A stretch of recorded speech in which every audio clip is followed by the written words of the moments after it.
To begin, you're just going to print page 1 and use that top left-hand corner key for scale reference. If that sizing is correct, you can then proceed to print the remaining pages. Because this is a decent sized stack of papers, I am then just going to split the papers in half. The reason I do this is because I'm a little bit lazy and I only like to cut the right hand border and the bottom hand of the border. It's also very useful to only cut the right and bottom hand border so that when you are overlaying the pattern, that can sit over the top of it. And then if you have cut away anything that you shouldn't have, it will make up for that allowance with the other side that hasn't been cut away. You will then make sure that the little arrows connect and touch to create an X and place a little bit of tape on each one. You will then just repeat this process for the remaining pages of the sewing pattern, and once that is assembled, this is what you will be left with. Make sure you use the size guide provided in PDF 1 to decide your size. I have chosen the size medium for myself. I was the small to medium. I chose to go the medium for a slightly looser, relaxed fit for everyday wear. So just proceed to cut out the pattern in whichever size you want. This is what you will be left with, and now it's time to move on to cutting fabric. Each of the sewing pattern segments indicate which way the grain line runs, so make sure when you place your fabric with the pattern down on top of it that the grain line of the fabric is running down vertically. I often use pins to pin down my pattern before I cut it out, but today I am using washers. I picked up washers from my local hardware store, Bunnings, and it's like 20 cents a washer or something like that, so you can get quite a lot of them for a really good price. It's quite faint and difficult to see, but right here you want to pop a little pin in. There are 5 lines. Use the line that is in line with the size that you are using. Pop a pin in and use that as a marker. Leave it for later. This sewing pattern has darts for both the back section of the lining and outer layer of fabric. So I like to pop pins in the darts. I pop in 3 per dart, so that when I flip over the sewing pattern, I can see where those points are, and I just get my ruler, chalk, whatever you have on hand, even sticky tape works.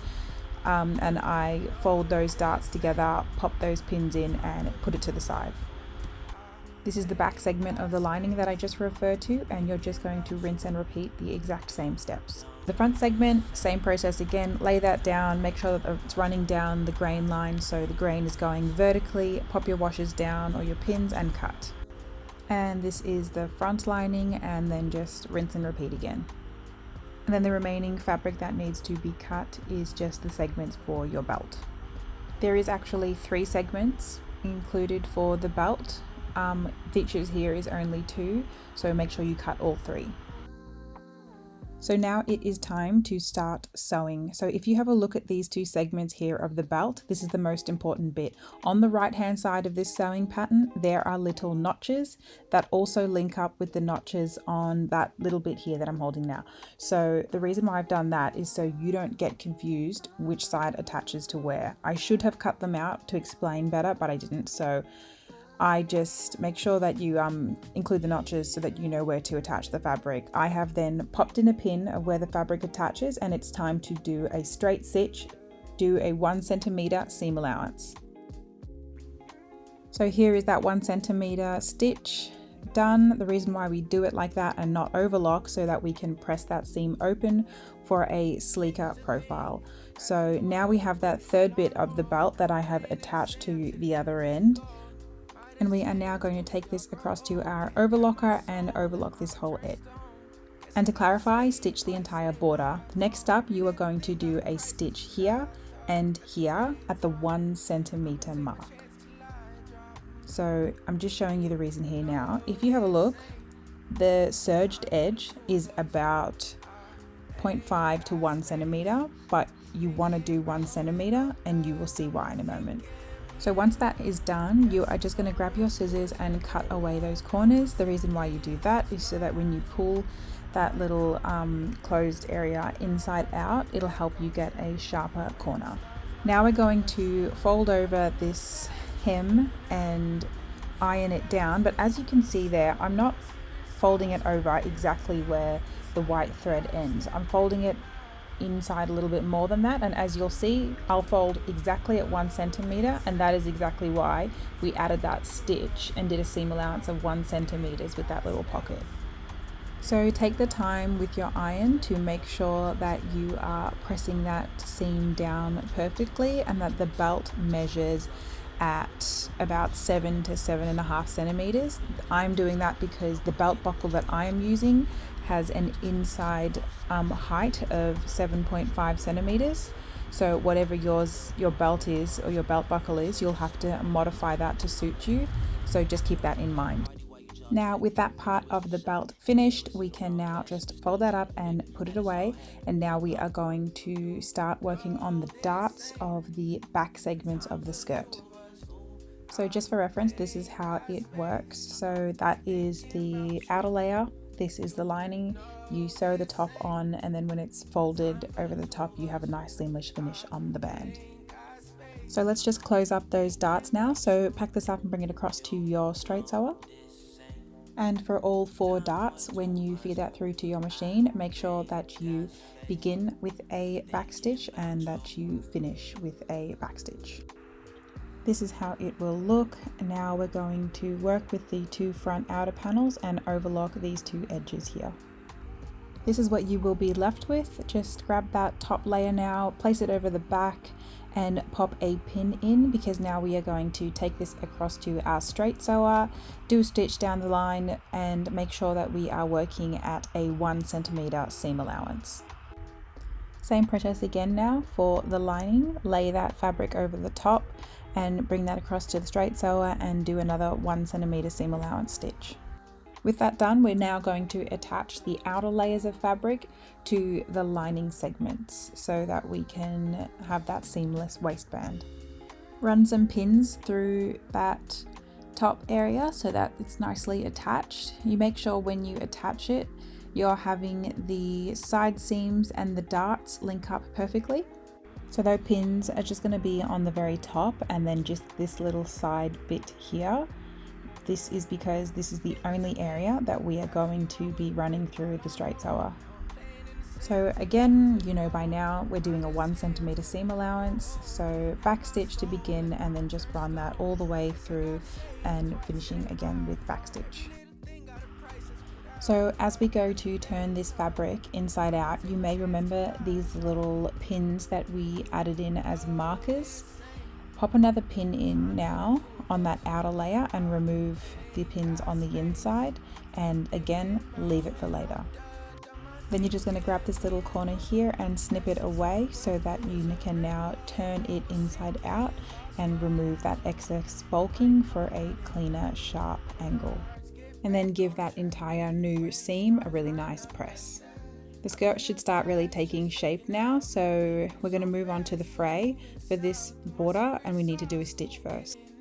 On your straight sewer, set your stitch length settings to be just a little bit narrower than what they usually are, and remember that we are doing a 1 centimeter seam allowance. Start off with a back stitch and finish with a back stitch, and do this on the other side as well. The reason why you did that little stitch is because we are going to fray this edge, but we only want it to fray to a point.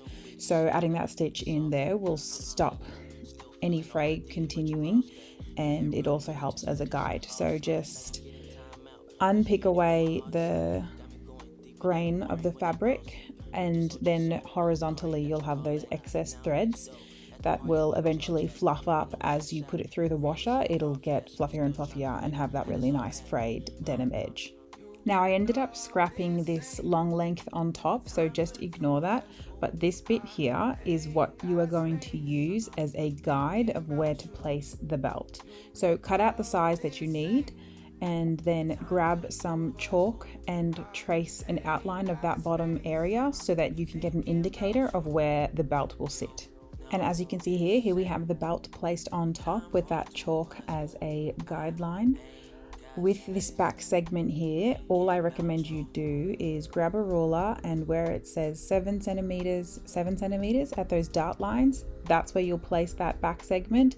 And then here where the belt ends, it will sit at about 6 centimeters from the top of the waistband.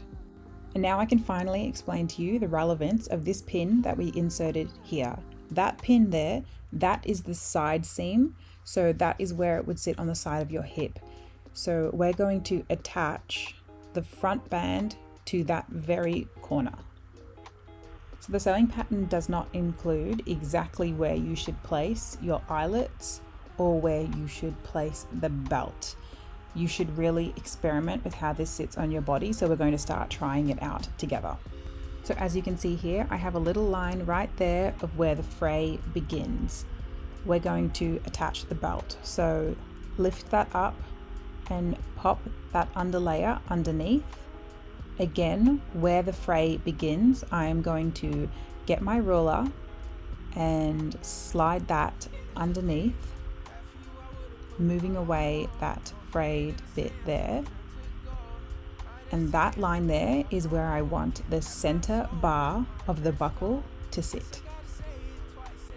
So I usually rush things, but I have done a really good job of making everything else so far. So I'm trying really hard to take things slow and following the guideline of measure twice, cut once. So I am popping in that belt buckle, getting an idea of how that all sits and overlays, and I am happy. It is totally up to you, the width that you have of your eyelets. I made mine at about 1.5 centimeters from the edges of the belt. Once I marked that, I then got my hole puncher and popped in some holes so that I could feed through the buckle. Happy with that, I'm going to now feed that through and pop some pins through that belt so that it is temporarily fixed so that I can sew it down later. And with that done, I actually then check again if I am happy with where that belt feeds through, because once I punch through the eyelets, it's done. So I am just triple checking. Oh, sorry, I lied. I tried it on again. I guess I really wanted to get it right. It's one of those things though, like the concept is great, but you really need to see how it lays against your body. Now I am marking up the belt so that I can start punching some holes in and placing those eyelets in permanently. So I'm just getting a measure of the width between where those eyelets will be, and then I spaced mine 7 centimeters apart. It is up to you how many rows of eyelets you choose to put in. I chose to put in 4 rows.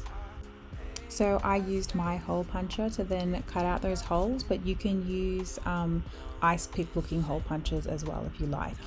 I also then used these eyelets. I don't have a proper eyelet machine and I don't think it made a difference at all. As long as you have a sturdy table, a hammer, and these little eyelet packs, it has all the tools that you need inside of it, and the finish is great. And this is the finished result. So now we're going to go to the straight sewer and attach the belt buckle and the belt itself to the skirt.